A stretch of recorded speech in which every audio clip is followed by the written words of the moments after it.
विज्ञान भवन में हुआ नवम राष्ट्रीय अटल सम्मान समारोह। देश विदेश की 12 विभूतियों को दिए गए अटल सम्मान। आयोजक भुवनेश सिंघल ने सुनाए अटल जी के साथ बिताए अंतिम दिनों के भावुक संस्मरण। फिल्मी हस्तियों, राजनीतिज्ञों व कलाकारों का हुआ जमावड़ा, सेल्फी की लगी होड़। प्रसिद्ध कथावाचक अजय भाई ने अटल गाथा के दौरान के किया अटल बिहारी की कविताओं का संगीतमय वाचन।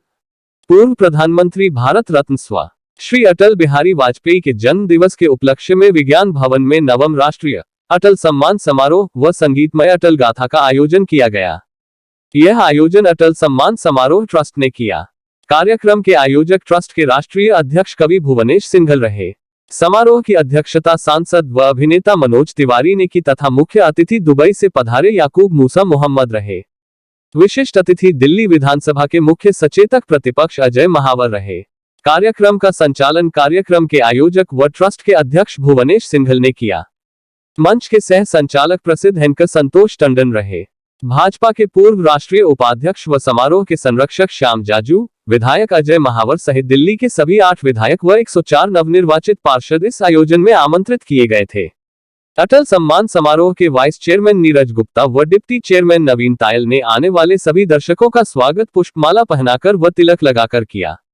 इस अवसर पर भुवनेश सिंघल ने अटल जी के साथ के संस्मरण सुनाते हुए बताया कि उन्होंने स्वयं अटल जी के निवास कृष्णन मेनन मार्ग पर जाकर अटल जी के महाप्रयाण से कुछ दिवस पहले ही अटल जी को स्वयं अपने हाथों से भेंट किया था, जिसमें उन्होंने अटल जी को अंगवस्त्र पहनाया था तथा श्रीफल व प्रतीक चिन्ह भेंट किया था। उन्हें नहीं पता था कि जो सम्मान वो अटल जी को दे रहे हैं वह अटल जी को प्राप्त उनके जीवन का अंतिम सम्मान सिद्ध होगा।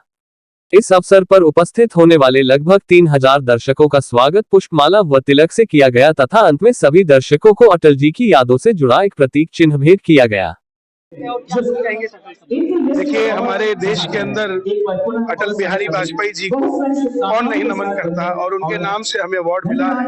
अपने आप को लाजमी है कि गवर्नमेंट महसूस कर रहे हैं और सबसे अच्छी बात है कि इस संस्था ने हमारे भजनों की श्रेणी को भी पुरस्कृत करने का सोचा, जो कि आने वाली पीढ़ी के लिए बहुत बड़ी बात है कि नौजवान भजन तो गाते हैं मगर पुरस्कृत करने वाले बहुत कम लोग होते हैं। इन्होंने वो काम किया है तो मैं उसके लिए धन्यवाद करूंगा।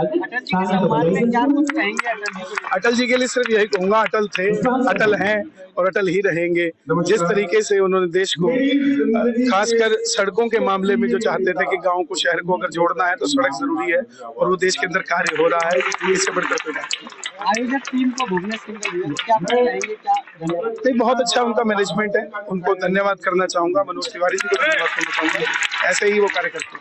मधुबनी में अटल जी के लिए कुछ देखिए, मैं सिर्फ इतनी सी बात कहूंगा कि इस समय इस पोजीशन में नहीं हूं क्योंकि मेरा मन भरा हुआ है जो मुझे अवार्ड मिला है। मैं फिर आपको सुनाऊंगा।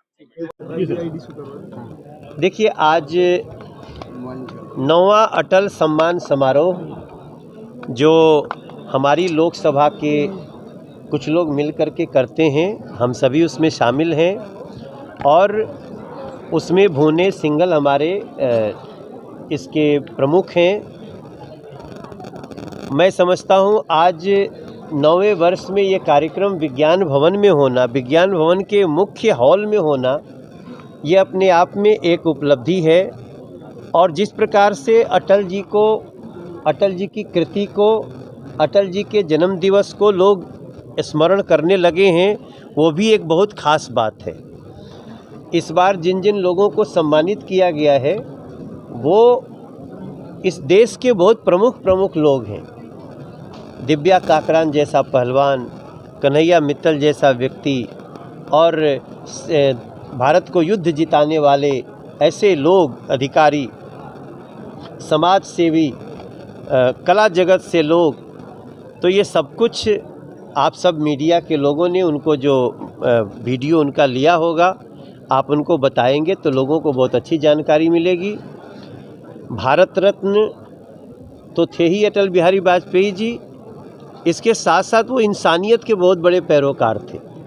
उनके गीत आज भी आपको विपरीत समय में भी खड़े रहने की और मनुष्य बने रहने की शिक्षा देते हैं और उन्हीं के रास्ते पे चलते हुए आज भारत दुनिया की 5वीं सबसे बड़ी इकॉनमी बन चुका है। देखिए, कहने में तो बड़ा सहज सी लाइन लगती है लेकिन पूरी दुनिया में ब्रिटेन को भी पीछे छोड़ करके, जिसने हमें 200 वर्षों तक गुलाम रखा, उसको भी हम इकोनॉमिकली पीछे छोड़ दिए हैं।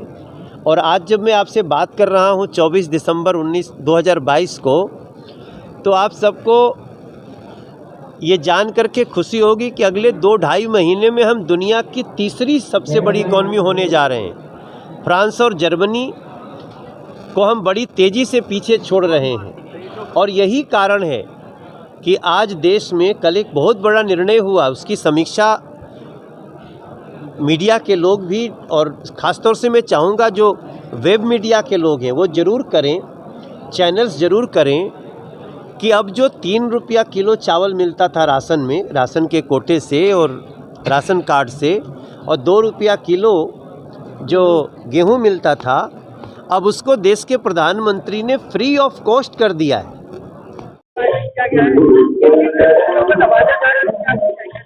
देखिए, इस बार का जो सिलेक्शन किया और टपरा हमारे कुमार विश्वजी गायक, पद्मश्री, नल्ली कमल्ली, सोनू शर्मा जी, इन लोगों ने जो चयन किया, इसमें इस बार वर्ष 12 लोगों का चयन किया 9वें अटल सम्मान समारोह के लिए, जिसमें कन्हैया मित्तल जी, यशपाल शर्मा जी, दिव्या काकरान जी, अर्जुन अवानी है, अनुज माथुर जी है, हमारे मेजर जनरल हैं।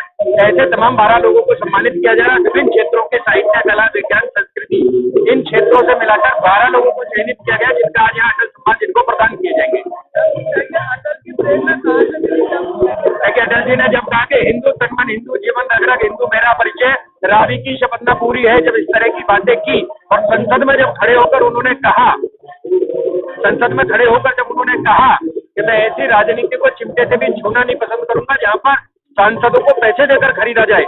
ऐसे आदर्श राजनीतिक पुरुष को, ऐसे सामाजिक पुरुष को, ऐसे मधुर व्यवहारी को मैं प्रणाम करता हूं और उनके चरणों में बैठने का जो सौभाग्य मिला, उसी का प्रताप है कि आज हम उनके जन्म दिवस की पूर्व संध्या पर इस कार्यक्रम को विगत 9 वर्षों से कर रहे, आज ये विज्ञान भवन में हो रहा है। देखिए, समाज के लिए हम लोगों का संदेश है कि जितने भी ये लोग चयनित सितारे हमारे होते हैं, 12 लोग जिनको चुना जाता है, वो इसीलिए आइकन के रूप में चुना जाता है, आपका आइडल के रूप में चुना जाता है। आप एक ऐसे व्यक्ति को मंच पर देखे, अटल जी के नाम पर जिनको सम्मानित किया जा रहा है, जिसने देश में अपनी एक विशेष पहचान बनाई, चाहे वो अपने कार्यों के माध्यम से हो, चाहे वो अपनी शैली के माध्यम से। उन्होंने सांस्कृतिक राष्ट्रवाद को जिया, इसलिए उनका सम्मान किया जा रहा है। और यही संदेश है कि इस देश का प्रत्येक नौजवान, प्रत्येक युवा, प्रत्येक बुजुर्ग, प्रत्येक भविष्य हमारा आने वाला बच्चा वो उनके जैसा बने, ताकि वो अटल सम्मान ले सके, अटल जी की विचारधारा पर चल सके।